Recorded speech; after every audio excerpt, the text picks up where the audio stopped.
Pues ya saben de qué les voy a hablar hoy, porque se lo anuncié ayer. Les voy a hablar de los grados de amor al sufrimiento.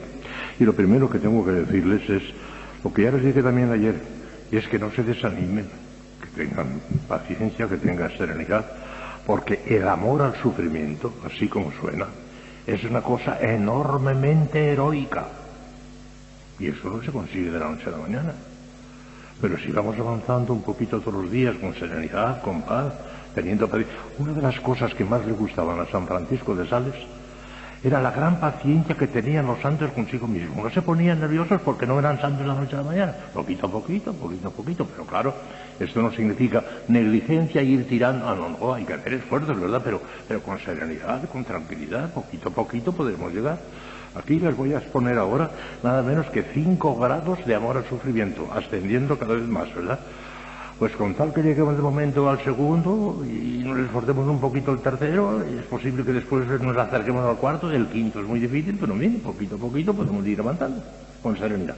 No se pongan nerviosos, porque se podía uno pues descorazonar y decir, bueno, pues eso yo no lo puedo hacer, y por consiguiente pues renuncio. No renuncian, poquito a poquito podemos ir avanzando. He aquí los principales grados de amor al sufrimiento. No digo grados de sufrimiento, sino de amor al sufrimiento. Primero, no omitir ninguno de nuestros deberes a causa del dolor que nos produzcan. Es el primer grado. Este es el grado inicial absolutamente necesario a todos para la simple conservación del estado de gracia. El que omite un deber grave, por ejemplo, la audición de la Santa Misa en día festivo, el ayuno o la abstinencia en los días señalados por la Iglesia, sin más razón que la molestia o incomodidad que su cumplimiento le causaría, comete un pecado mortal. O comete un pecado venial si se trata de una materia leve. El solo hecho de que eso no lo hago porque me ocasiona una molestia, no, eso no puede ser. El deber, aunque sea un deber leve, hay que cumplirlo aunque nos ocasione una molestia. Eso es un primer grado, eso es obligatorio para todos.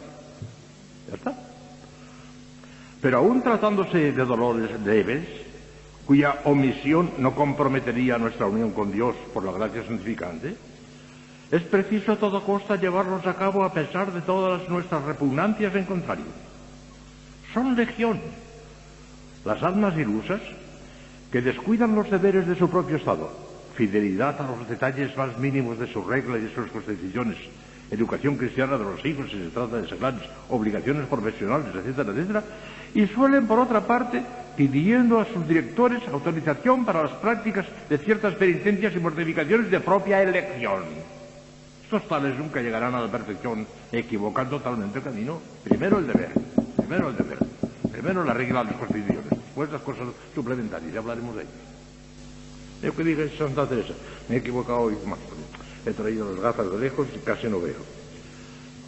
Otra razón, con razón se lamenta Santa Teresa de este abuso escribiendo a sus monjas. Miren lo que les dice en el camino de perfección. No guardamos unas cosas muy bajas de la regla, como el silencio, que no nos da de hacer nada. Y no nos ha dolido la cabeza cuando dejamos de ir al coro, que tampoco nos mata. Y queremos inventar penitencias de nuestra cabeza para que no podamos hacer ni lo uno ni lo otro. Cuánto sentido común tenía Santa Teresa. Primero el deber, hijas mías, primero el deber, aunque nos duela la cabeza. Aunque nos duela la cabeza. A nuestro Señor debió dolerle mucho la corona de espinas. San Juan de la Cruz lo advierte al religioso a quien dirige sus famosas cautelas.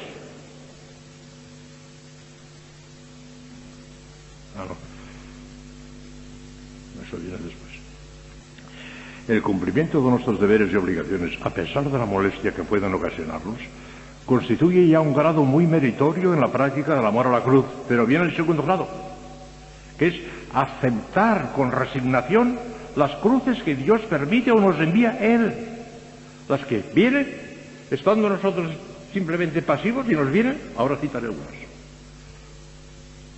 El cumplimiento de nuestros deberes. Pero es más perfecto todavía la plena aceptación de las cruces que Dios nos envíe directamente o permita que vengan sobre nosotros, enfermedades, persecuciones, frío, calor, humillaciones públicas, trabajos duros o inesperados, etcétera, etcétera, etcétera. Todo eso viene. Todo ese cúmulo de pequeñas contrariedades que constituye la trama de nuestra vida cotidiana tiene un alto valor de santificación si sabemos aceptarlo con amor y resignación como venido de la Madre de Dios. En realidad, todos esos acontecimientos son utilizados por la Divina Providencia como agentes e instrumentos de nuestra propia santificación. Con frecuencia se vale Dios de las personas que nos rodean, que acaso con la mejor voluntad, con la mejor buena fe, o quizá llevadas de mala fe o de sentimientos menos nobles, nos prestan con sus molestias un servicio inestimable en orden a nuestra propia santificación. San Juan de la Cruz lo advierte el religioso a quien dirige sus famosas cautelas. Las cautelas de San Juan de la Cruz, que son 9, 3 contra el mundo, 3 contra el demonio y 3 contra la carne. Pues la primera contra la carne es esta de San Juan de la Cruz, dirigida a los frailes, dirigida a los religiosos. La primera cautela, que entiendas que no has venido al convento, sino a que todos te labren y ejerciten. Y así conviene que pienses que todos son oficiales los que están a tu alrededor en el convento para ejercitarte como a la verdad lo son, que unos te han de labrar de palabra, otros de obra, otros de pensamiento contra ti, y que en todo has de estar sujeto como la imagen está al que la labra y al que la adora y al que la pinta. Y si esto no guardas, no sabrás sujetar tu sensualidad y sentimiento, ni sabrás haberte bien con el conjunto de los religiosos, ni alcanzarás la santa paz, ni te librarás de muchos tropiezos y males. ¿Claro? Miren, una de las cosas incómodas de la vida religiosa es que tenemos que convivir con muchas personas que no son de nuestro grado y que no son de nuestra manera de sentir y de pensar. La vida común, la convivencia, es una de las cruces de la vida religiosa. A veces en la misma convivencia encontramos una alegría inmensa, una gran satisfacción, pero otras veces encontramos espinas en la misma convivencia. Y no hay más remedio que pensar, esta persona que me resulta incómoda y demás, me la ha puesto Dios nuestro Señor delante precisamente para santificarme yo. A Santa Teresita, si no la hubieran tratado tan mal como la trataron, hubiera sido tan santa. La trataron muy mal, fue mártir Santa Teresita. Superiora sobre todo, que era una mujer de cuidado. Cuando se murió Santa Teresita, ella tenía miedo de condenarse, la superiora. Y sobre Inés de Jesús, Paulina, la hermana de Santa Teresita, que yo no tengo miedo. Mi hermanita le alcanzará la gracia de morir santamente, que tenía miedo de condenarse, de lo mal que la había tratado. Yo no digo eso de superior, no, yo digo de cualquiera de nosotros. A lo mejor hay personas que a nuestro lado, con toda la buena voluntad del mundo, y a lo mejor con la mejor intención del mundo, pero nos están molestando y nos están ocasionando molestias. Aceptar eso con gozo, con amor, es una mortificación magnífica. Y es el segundo grado, una cosa magnífica. Eso nos lo manda Dios, aceptémoslo. Y no solamente con resignación, la resignación es una virtud, pero es una virtud muy imperfecta. Resignarse parece que es como, no hay más remedio, hay que arrastrarse, hay más remedio. Claro, alegría, saltos de alegría. La resignación es de almas muy mediocres. Los santos no se resignan a nada, saltan de alegría, que es muy distinto. Tercer grado, qué lástima que apenas puedo leer, practicar la mortificación voluntaria. Esto ya no es lo que viene nada más que porque sí, sino porque practicamos la mortificación voluntaria. La aceptación resignada de las cruces que Dios nos envía es ya un grado muy estimable de amor a la cruz, pero supone cierta pasividad por parte del alma que la recibe. Más perfecto sería aún tomar la iniciativa y, a pesar de la repugnancia que la naturaleza experimenta, que la experimenta siempre, claro, no se les ocurra ir a buscar la llave, no, ya van a saber dónde la tengo, déjalo. A pesar de la repugnancia que la naturaleza experimenta, salirle al paso al dolor practicando voluntariamente la mortificación cristiana en todas sus formas. Ahora concreta. Ahora que eso ya es más todavía, es el tercer grado. Es practicar voluntariamente irlas a buscar las mortificaciones. Ya no es el frío, que no tenemos más remedio que aguantarlo, ya no es el calor porque nos lo manda Dios y no tenemos más remedio que aguantarlo, sino que es lo que nosotros buscamos ya voluntariamente, es el tercer grado. No puede darse una norma fija y universal para todos. El grado e intensidad de la mortificación voluntaria lo irá marcando en cada caso el estado y situación del alma que se va santificando. El Espíritu Santo a medida que el alma vaya correspondiendo a sus inspiraciones, se mostrará cada vez más exigente, pero al mismo tiempo aumentará también las fuerzas para que pueda llevarse perfectamente a cabo, claro. Al director espiritual corresponde vigilar los pasos del alma, no imponiéndole jamás sacrificios superiores a sus fuerzas actuales, pero guardándose muchísimo, de cortar sus ansias de inmolación, obligándola a arrastrarse como un sapo, en vez de dejarla volar como las águilas. Contraería con ello una gran responsabilidad delante de Dios, y no quedaría sin castigo, como advierte San Juan de la Cruz en la Llámara de arriba, capítulo 3, números 30 y 62. Dice, el que está obligado a acertar, si no acierta por su culpa, tendrá castigo de Dios. Y se lo dice al director espiritual.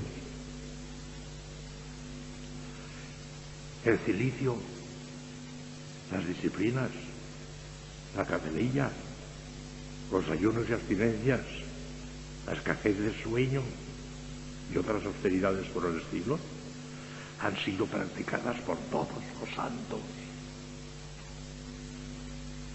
Y en mayor o menor escala, según sus fuerzas y disposiciones actuales, quieren que practicarlas todas las almas que aspiren seriamente a santificarse. El que no quiera santificarse, que no haga nada de esto.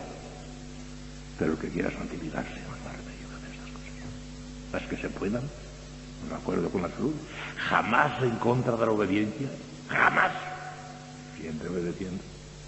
No sé si fue Santa Margarita de Cortona, que Santa leyó, que tenía permiso de su director para tomar una disciplina hasta 40 golpes o 50 golpes que fueran. Pero se enardecía tanto que a veces pasaba del número que le habían dicho, y un día, cuando ya había pasado eso, oyó unas carcajadas tremendas. ¡Eso es para mí! ¡Eso es para mí! Era el demonio. Aunque se sabe de la obediencia, es para el demonio. Aunque sea una mortificación, no la quiere Dios. Haga la mortificación que quiere, es la obediencia. El sometimiento de nuestro juicio y de nuestra voluntad por lo que viene. Es lo que quiere Dios. No hay otro camino para llegar a la santidad que el que nos dejó trazado. Jesucristo, con sus huellas ensangrentadas, camino del Calvario. Cuarto grado, esto ya es heroico, hijos míos. Cuarto grado es heroico lo que va a venir ahora ya. Preferir el dolor al placer. Esto ya es el colmo. Eso casi es antinatural. De tan sobrenatural que es casi antinatural. Porque Dios nos ha creado para ser felices. Dios nos ha creado para gozar. Nos ha creado para ir al cielo. El sufrimiento es una cosa que no hay más remedio que aguantarla ahora, y el Señor lo permite porque nos hace falta. Pero no lo quiere. No hemos nacido para sufrir. Hemos nacido para gozar. La felicidad es nuestro último destino, el cielo. Por consiguiente es una cosa casi antinatural. Esto de preferir el dolor al placer, ¿pero qué es eso? Parece que va en contra de los planes de Dios. No va en contra de los planes de Dios, porque es necesario. Porque en el momento nos hace falta esto. Y tenemos que hacerlo. Pero de suyo, nuestro destino, nuestra vocación, es la felicidad, es el placer, no el dolor. Pero ahora es necesario. Vean.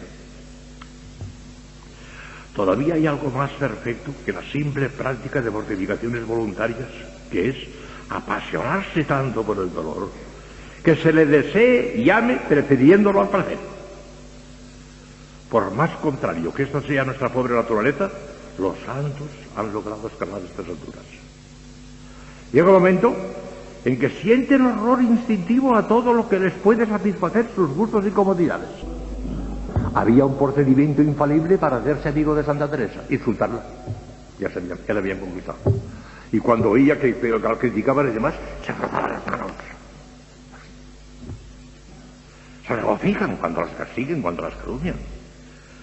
Si triunfan o les aplauden, se echan a temblar, como si Dios permitiera aquellas cosas en castigo de sus pecados. Apenas se dan cuenta ellos mismos del heroísmo que todo esto supone.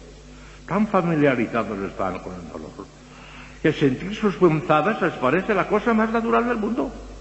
Entonces, cuando lanzan esas fórmulas de heroísmo que estremecen nuestra pobre sensibilidad, o padecer o morir, no morir sino padecer, padecer, Señor, y ser despreciado por vos. He llegado a no poder sufrir, porque gozo sufriendo por Dios. El heroísmo. Pero algunos han llegado. Y se puede llegar por lados. No es imposible llegar a estas alturas. Indudablemente es una consecuencia de la santificación general del alma, que se acostumbra a todo en el heroísmo habitual, casi sin darse cuenta. Pero el esfuerzo personal, ayudado de la divina gracia, puede ir acercándonos cada vez más a ese sublime ideal. El código para alcanzarlo nos lo dejó maravillosamente trazado San Juan de la Cruz.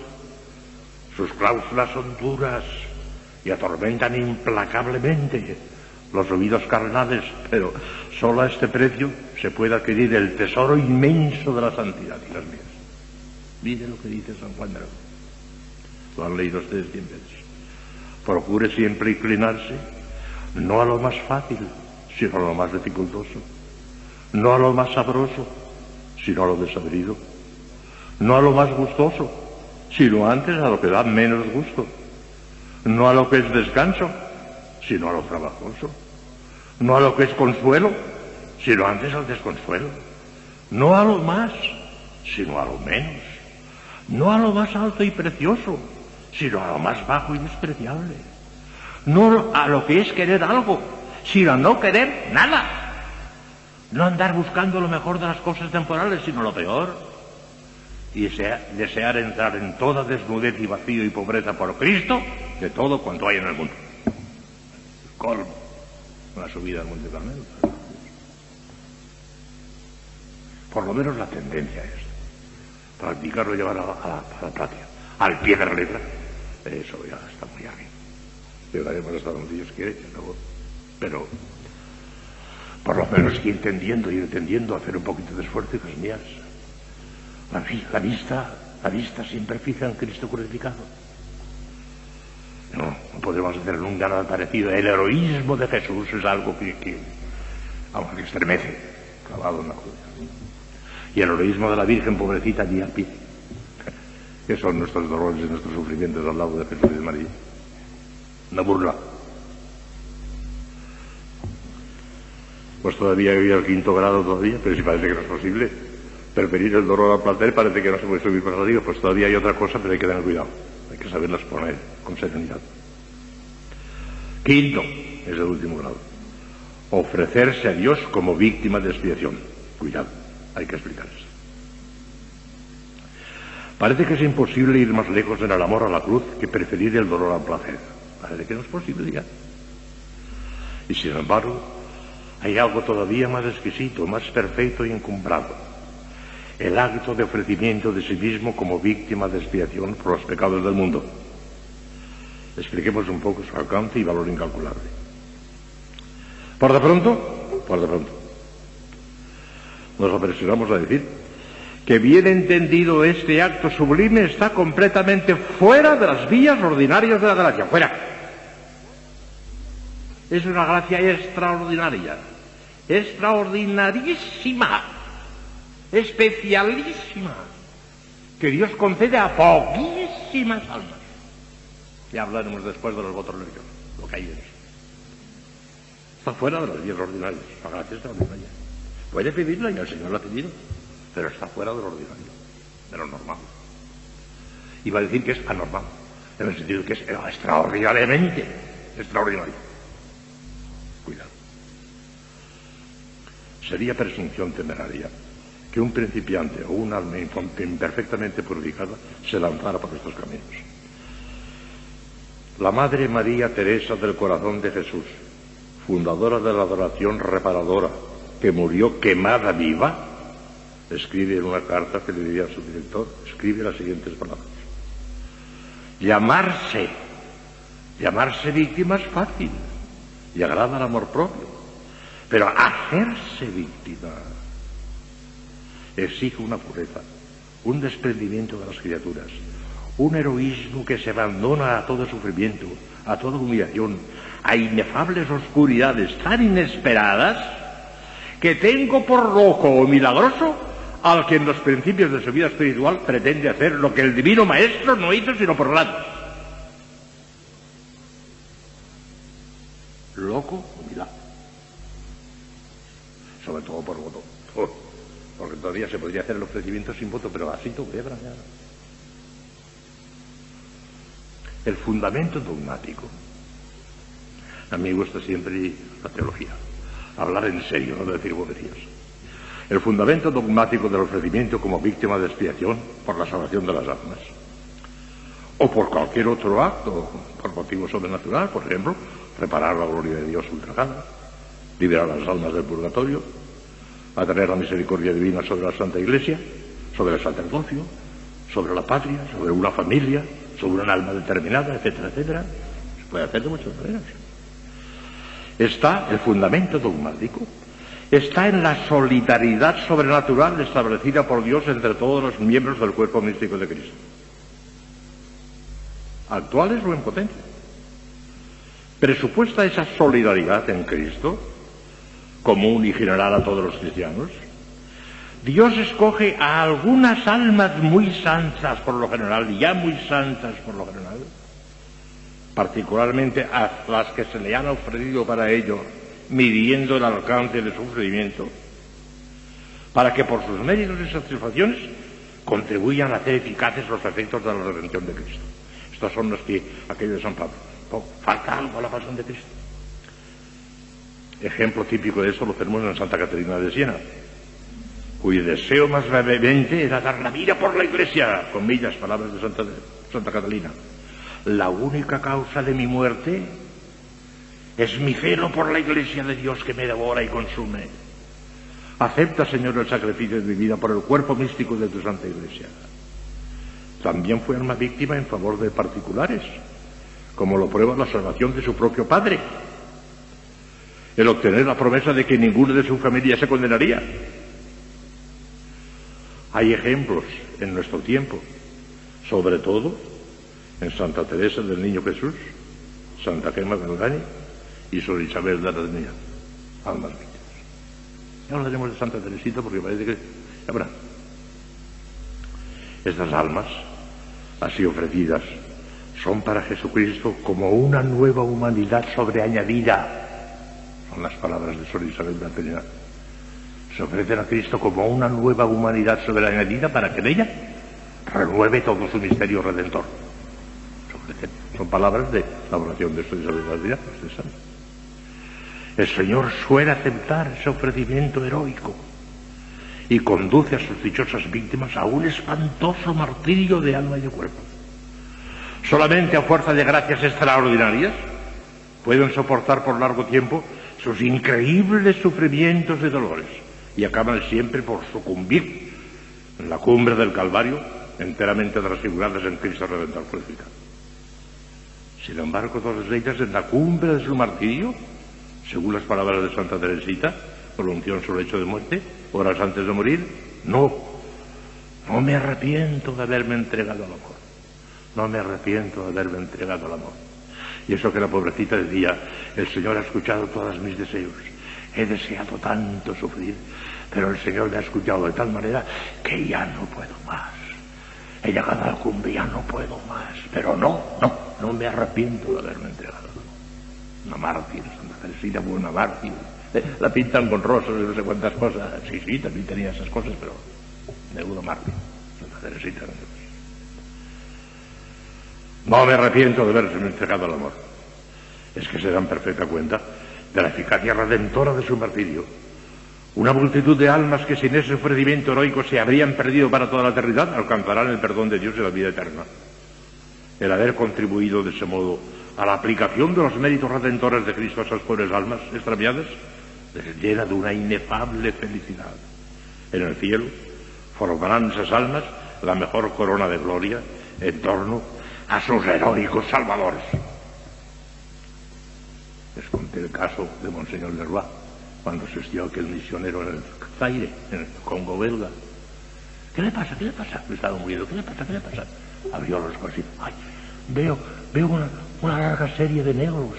Los conozco, si son los que yo bauticé. Vienen a buscarme, me voy con ellos, me voy.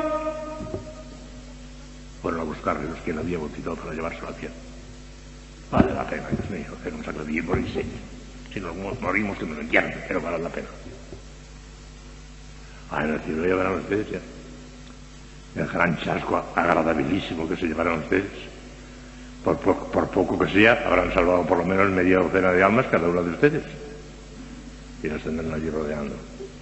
El Señor fue el que me salvó, no usted, pero se valió de usted, de aquellas noches de maitines, de aquellos sacrificios que hizo usted. El Señor los aprovechó y me ha salvado usted. Después de Cristo, claro, sin Cristo no.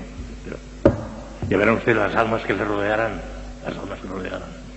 La de días que le vendrán entonces. ¡Qué tonta fui entonces de no hacer más! En la práctica, este ofrecimiento no debe permitirse sino almas a quienes el Espíritu Santo se lo pida con un atractivo interior profundo, persistente e irresistible. Sería ridícula presunción en un principiante con un alma imperfectamente purificada. Nótese que más que a la propia santificación, aunque contribuye poderosísimamente a ella, se ordena el bien de los demás. Ello quiere decir que el alma que se entrega de tal modo a la salvación de sus hermanos en Cristo ha de estar ella misma muy unida a Dios, ha debido rebasar o al menos tener muy andado ya gran parte del camino de su propia santificación, ha de estar muy trabajada ya por el dolor y ha de sentir por él un verdadero apasionamiento. En estas condiciones el director podrá permitirle dar ese paso que, supuesta la aceptación por parte de Dios, convertirá su vida en una fiel reproducción del divino mártir del Calvario. Ahí termina el capítulo, pero todavía quiero añadir unas cuantas cosas. 2 o 3 pequeños apéndices. Tengo tiempo. Uno, a mí a veces me han preguntado mucha gente, sobre todo religiosas, no solamente de clausura, sino también de vida activa. Padre, ¿puedo hacer el acto de ofrecimiento como dice el amor misericordioso de Santa Teresita? Pues tengan ustedes en cuenta que Santa Teresita ella misma le pide a nuestro Señor que se rodee de una multitud de almas víctimas como ella, que pide que se propague, que ella quiere que se propague. Yo les digo, miren, el acto de ofrecimiento al amor misericordioso de Santa Teresita, que es magnífico, es muy distinto del ofrecimiento como víctima a la justicia de Dios, porque la misericordia es mucho más dulce, entrañable, pero así todo yo le recomiendo a usted que haga lo siguiente. Por de pronto no haga voto, de momento no haga voto no. Pero ofrézcase al Señor en la siguiente forma: Señor, si tú quieres, en la forma que quieras, hasta el grado que quieras, pues yo me ofrezco como Santa Teresita sufrió también por tu amor misericordioso. Pero como si tú quieres, hasta donde tú quieras y en la forma que quieras, y sin hacer voto. Así se lo dice. Pues, a mucha gente. Con voto, a Santa Teresa le pesó, a los muchos santos les ha pesado estas cosas, no se pueden hacer con voto. Porque si se quebranta el voto, se peca. Y si se quebranta nada más con un ofrecimiento que se ha hecho sin voto, no se peca. Muy distinto el caso. Es que el voto tiene mucho más mérito que duda cabe. Pero cuidado, que como lo quebrantes pesas y pecas de sacrilegio. Porque el quebrantamiento de un voto no es sacrilegio siempre, en una forma o en otra. Cuidado. No hagan votos, por amor de Dios. Hagan los 3 votos. Y ahora voy a hablarles de los 3 votos. Miren, los 3 votos religiosos, el segundo pequeño apéndice que quería decirles. Los votos religiosos, si se cumplen bien, hasta el último detalle, son una especie de holocausto, hijas mías, sí es un holocausto. Se lo entregamos todo a Dios. Las cosas exteriores por el voto de pobreza, nuestro cuerpo mismo por el voto de castidad, y nuestra alma, nuestra libertad, nuestra voluntad por el voto de obediencia. Es un holocausto, se lo entregamos todo. Pero pensad que por el mero hecho de haber hecho la profesión religiosa, aunque sea la solemne, ya todos somos almas víctimas porque hemos hecho la profesión solemne, mentira, mentira, mentira, mentira. No, señor. Estamos orientados hacia una especie de inmolación. Pero eso todavía no es el alma víctima, en el sentido en que lo ve Teresita, Santa Catarina, no, que no. No todos los que hemos hecho profesión solemne somos almas víctimas, no. Aunque estamos llamados a cierta inmolación en ese sentido que le acabo de decir. Ya tiene más. Y además con voto, que es una cosa muy seria, que el ofrecimiento voluntario sin voto, pues esto sería pecado no cumplirlo. Pero nuestros votos nos obligan bajo pecado. Digan lo que quieran las constituciones, que no dicen lo contrario además, porque como siempre hay negligencia. Las constituciones dicen, no queremos que obligue a culpa, sino solamente a pena. Pero si hay negligencia culpable, es un pecado venial, y la Constitución no puede decir que el pecado venial no es pecado venial. Sí que lo es. Cuando hay negligencia hay pecado venial. No me vengan con músicas. Diga la Constitución lo que quiera. Que en el sentido en que lo quiere decir ya se entiende lo que quiere decir. Cuidado. Con los votos es una cosa magnífica. Ya estamos en camino de cierta inmolación. Pero que ya seamos almas víctimas por el hecho de haber hecho una profesión religiosa, el que diga lo contrario diría, hágase el favor de estudiar un poco mejor la teología, pero no sabe lo que dice. Ya está. Y hay otra cosa ahora. Tengo todavía 5 minutos, me da tiempo de decir un poquito. Hay una cosa que a mí me gusta muchísimo, que se llama el acto heroico de caridad en favor de las almas del purgatorio. Ese acto significa que un alma le entrega a Dios nuestro Señor voluntariamente, incluso con votos si quiere. Porque después de eso, ya verán, se puede haber ese acto heroico diciendo, todos los sufragios que me vengan después de la muerte, para mí, se los regalo a las almas del purgatorio. No me valdrá absolutamente nada de los sufragios que me hagan para mí, será para las almas del purgatorio. Y además, aún ahora durante la vida, estas penitencias que hago, que van descontando parte del purgatorio que después tendré, también se lo cedo. No podemos ceder a nadie el mérito sobrenatural jamás. El mérito, que es el que hace subir el termómetro de nuestra caridad, es intransferible, es personal, no lo podemos transferir. Pero el rebajamiento de la pena temporal de vida por el pecado se lo podemos transferir a una hora en la vida, a una hora. Pues los que hacen ese voto, que así se llama, voto de acto heroico de caridad en favor de las almas del purgatorio, renuncian a todo el rebajamiento de purgatorio que durante la vida se pueden conseguir y a todos los sufragios que les darán después de muertos. No les valdrá ninguno, serán para las almas del purgatorio. ¡Uy! Se asustan horrorosamente. Poco teólogas son las que tienen miedo de eso. Yo sé de algunas almas que lo han hecho y yo les he empujado, háganlo. ¿Y saben por qué? Porque ¿qué importa ir al purgatorio, Jasería? Si eso no tiene importancia. Pero ese acto heroico hace subir el termómetro de la caridad a una altura terrible enseguida. Una altura fenomenal. Después tendremos una visión beatífica de miedo. ¿Es que tendremos purgatorio? Claro que sí, que tendremos purgatorio. Pero has hecho un mérito inmenso, hombre. No sabes que estás haciendo un mal negocio no haciéndolo. Yo que soy tan enemiguísimo de que hagan votos y demás, esto le digo, sí, hagan voto de ánimo, hágalo.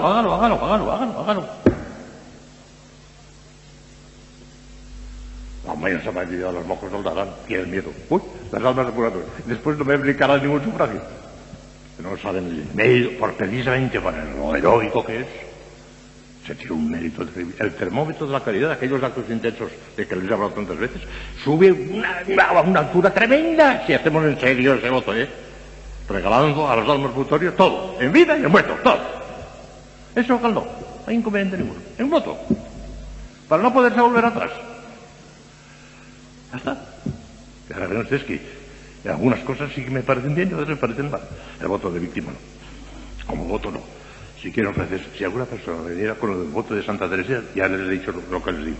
Condicionalmente, hasta donde Dios quiera, en la forma que quiera. No, yo quiero hacer voto de víctima de expiación a la justicia divina.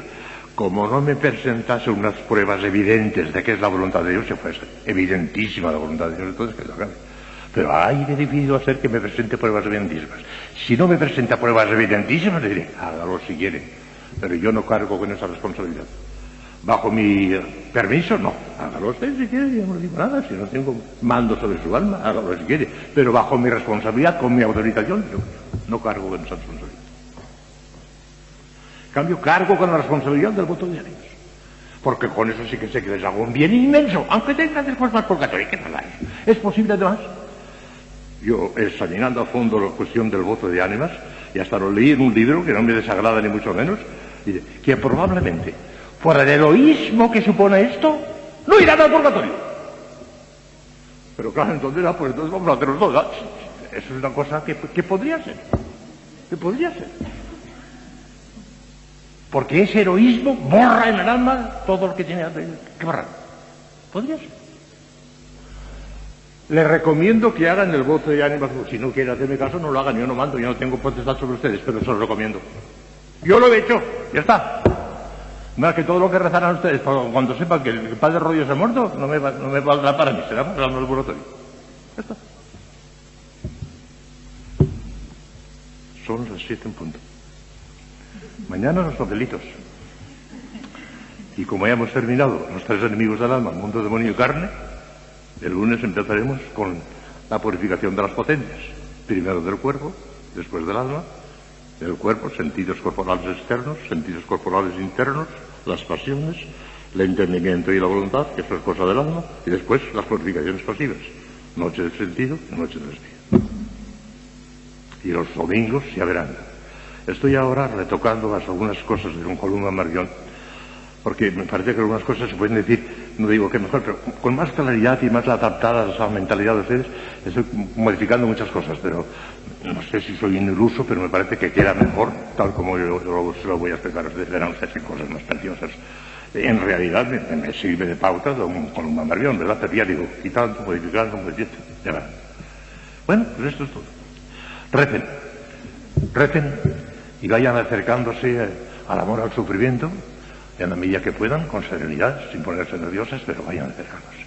Miren a Cristo crucificado, miren a la Virgen de los Dolores, y tenemos adelantado gran parte del camino. Allí hemos que gracias a un hijo de los deus, por lo que estoy escribiendo en el secular seculorum.